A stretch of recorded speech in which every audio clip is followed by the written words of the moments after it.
Një sasi e konsiderueshme armësh, municion dhe pajisje ushtarake është sekuestruar nga policia gjatë një aksioni të zhvilluar të martën me 30 qershor në fshatin Potokmal të Leposaviqit.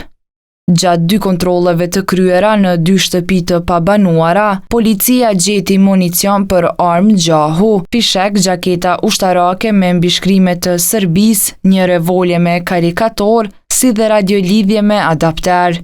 Lidhur me rastin, policia ka identifikuar 2 persona të dyshuar, ndërsa njëri prej tyre tashmë është intervistuar. Po na jemi në vazhdimsi duke punu në bazë të informacioneve që pranojmë nga qytetarët e veriut vendit. Informacionet na kanë dërgu në këto 2 shtëpia ku ne kemi gjetur armatim.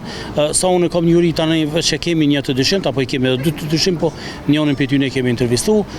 Sipas Elshanit, bazuar në vlerësimet fillestare, armatimi dyshohet të jetë i fshehur prej vitesh dhe nuk ka indikacione që lidhet me sulmin në Banjsk.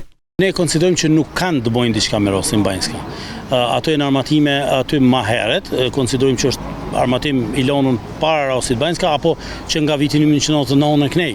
Mirë, po nuk ka të bëjë diçka me rastin Banjska apo s'po ne nuk mund ta lidhim me rastin Banjska. Sidoqoftë, analizat bëhen të shenjave të gishtave, gjithë ato që merren dhe dërgohen për laborator.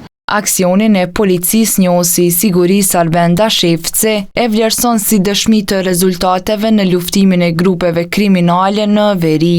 Sipas tij, këto operacione kanë rritur sigurinë dhe bashkëpunimin e qytetarëve me institucionet.